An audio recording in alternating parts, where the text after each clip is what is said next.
مرحبا أهلا النوادي.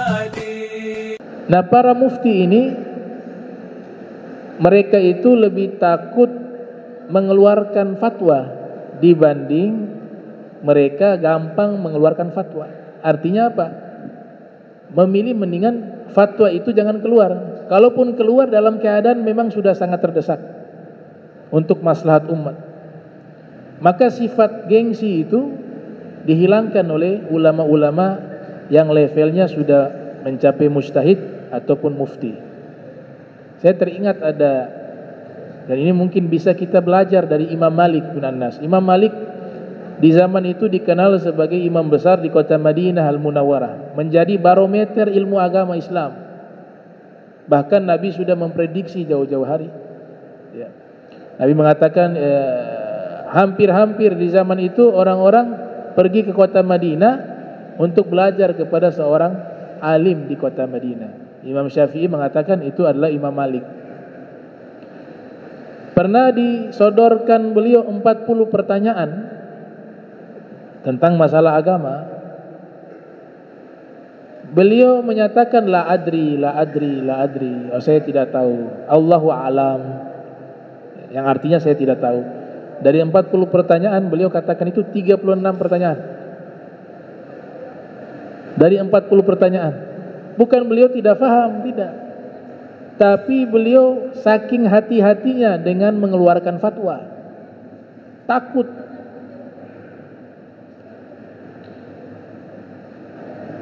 Dikatakan oleh Ibnu Abbas wa Ibnu Mas'ud, man afta bi kulli ma yus'alu anhu fahuwa majnun.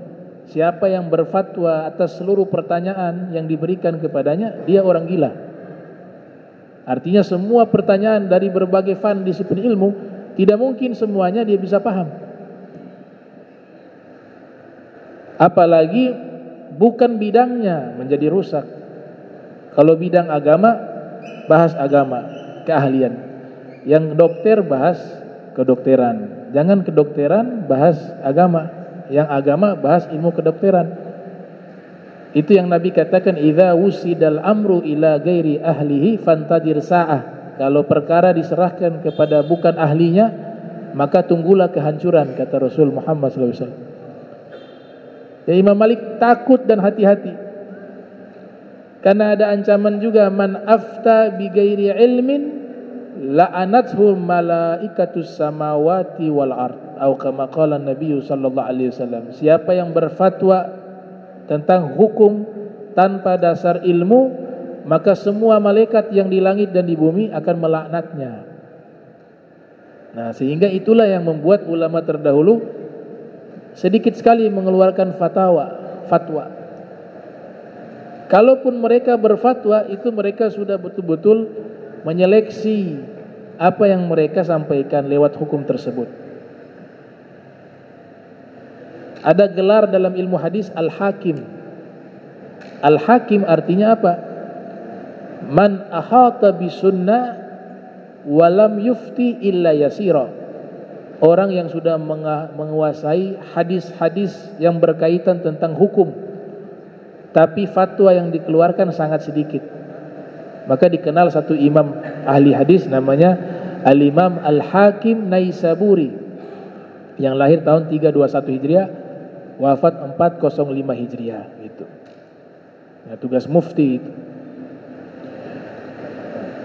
Ulama menyusun beberapa kitab tentang masalah fatwa. Kalau kita lihat banyak sekali ulama-ulama yang mereka mengeluarkan fatwa untuk maslahat umat. Itu sudah konsekuensi seorang mufti. Jadi mufti ini selain mengeluarkan hukum juga memberikan solusi dari masalah. Makanya mazhab itu banyak.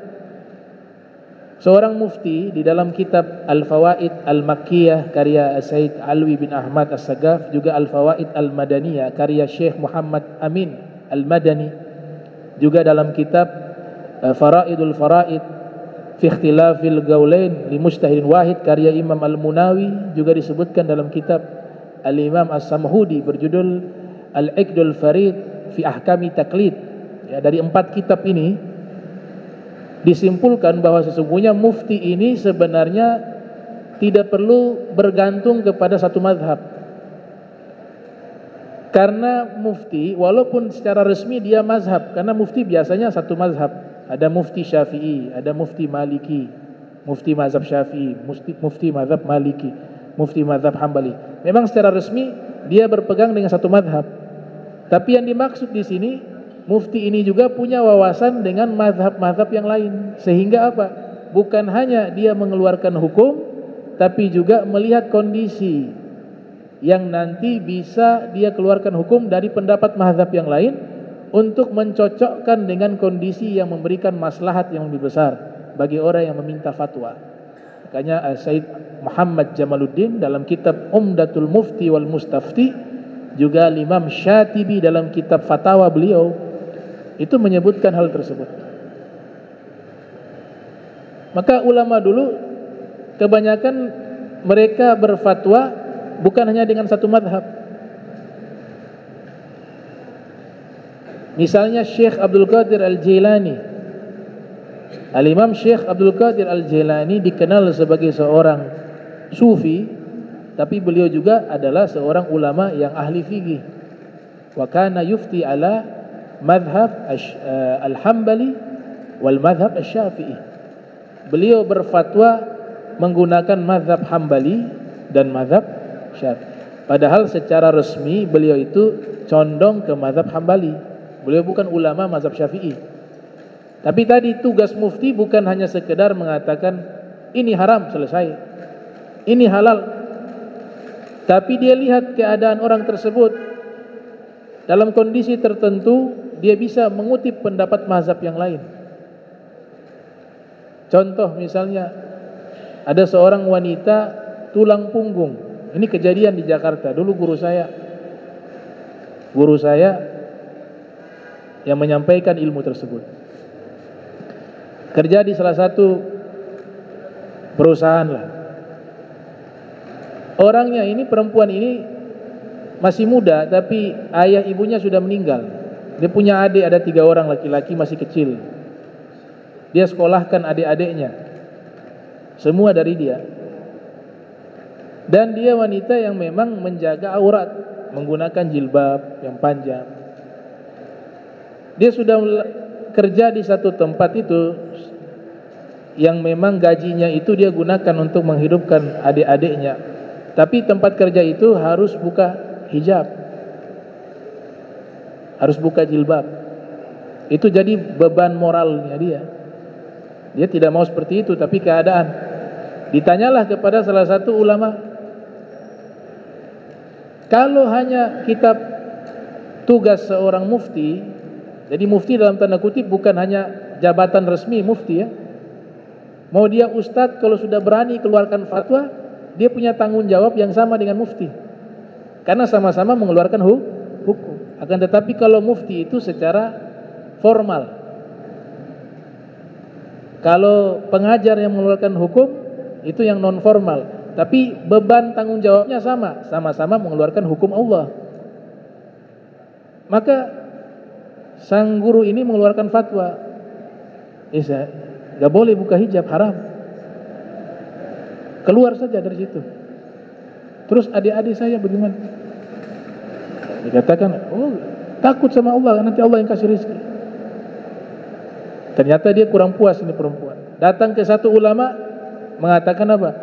Oh di dalam kitab memang haram buka aurat haram. Tapi kan kondisi antum yang satu-satunya menafkahi mereka, kecuali ustadz itu mengatakan haram, kamu keluar, nanti adikmu sementara saya yang tanggung. Itu tidak apa-apa. Tapi ustadz juga kan nggak berani begitu. Berarti hanya mengeluarkan hukum, tidak memberikan solusi. Nah ulama yang kedua mengatakan, kamu sementara kerja di situ karena kamu yang menghidupkan adik-adikmu. Tapi kamu minta sama Allah agar Allah berikan pintu rizki yang halal, yang kamu kerja bisa berhijab di situ, bisa ibadah di situ, dan gajinya lebih besar, kata ulama itu. Jadi selesai kamu sambil kerja, usaha lamar di tempat lain, insya Allah Allah akan bantu. Betul, dia dapat tempat kerja yang gajinya 2 kali lipat dan bisa ibadah, bisa hijab, bahkan terakhir dihajikan dan diumrahkan. Berarti ulama ini dia bukan sekedar mengeluarkan hukum, tapi dia membaca kondisi orang tersebut. Dia juga harus memberikan solusi. Itu tugas mufti. Makanya kalau membaca kitab fatwa, semua ulama-ulama besar itu punya kitab fatwa. Mereka sudah layak mengeluarkan fatwa. Misalnya Imam Nawawi punya kitab fatwa. Imam Ibn Hajar Al-Haytami juga memiliki kitab fatwa. Bahkan As-Suyuti punya kitab Al-Hawi lil Fatawa. Imam Syatibi juga memiliki kitab fatwa. Imam As-Subki, ya, disusun oleh anaknya Tajuddin As-Subki, ayahnya namanya Taqiyuddin As-Subki. Kumpulan fatwa sang ayah dikumpulkan oleh sang anak. Jadi kitab fatwa. Ya, Ibnu Taimiyah pun punya kitab kumpulan fatwa. Jadi fatwa itu dia mengeluarkan hukum dan juga memberikan solusi. Makanya rata-rata dua madhab. Ada Ibnu Daqiq Al-Id berfatwa dengan dua madhab. Madhab Maliki satu, madhab Syafi'i. Ada juga yang dahsyat, namanya Syekh Ad-Damanhuri. Nah, ini istimewa. Beliau berfatwa dengan 4 madhab. Jadi mazhab Syafi'i beliau kuasai, mazhab Maliki kuasai, mazhab Hambali kuasai. Kemudian mazhab Hanafi dikuasai 4 mazhab. Hanafi, Maliki, Syafi'i, Hambali. Namanya Syekh Damanhuri. Beliau ulama besar di Mesir. Sehingga ulama bingung, beliau ini pakar di bidang mazhab apa? Semuanya kepakarannya sama. Di Syafi'i pakar sekali, Maliki pakar juga, Hanafi pakar, Hambali pakar. Biasanya kalau ulama itu cenderung ke satu mazhab dia lebih kuasai, mazhab lain dia kuasai tapi tidak secara komprehensif. Tapi Syekh Damanhuri ini menguasai 4 itu sama dan levelnya pakar, namanya Syekh Damanhuri. Dahulu juga ada ulama dia berfatwa lebih dari 7-8 mazhab. Di masa dulu mazhab banyak, bukan hanya 4. Dia mampu berfatwa sampai 7-8 mazhab. Imam Junaid Al-Baghdadi juga berfatwa dengan beberapa mazhab. Nah, ini yang disebut dengan mufti, ya. Kemudian dikatakan di sini mufti yanzuru lidzahir farubbama ya'lamu insan min nafsi ma la ya'lamul mufti. Ya, insyaallah kita lanjutkan di pertemuan berikut membahas tentang alamat kenabian di dalam membedakan yang halal dari yang haram. Allahumma jam'ana hadza zaman marhuma wa tafarraqan bari tafarrukan ma'suma wa la taj'al minna wa la minna shakila mahruma subhanaka bihamdika asyhadu an tastaghfiruka wa atubu ilaik wa sallallahu alaihi Muhammadin wa ala alihi wa sahbihi wa barak wa sallam wa lakum minkum wassalamu alaikum warahmatullahi wabarakatuh.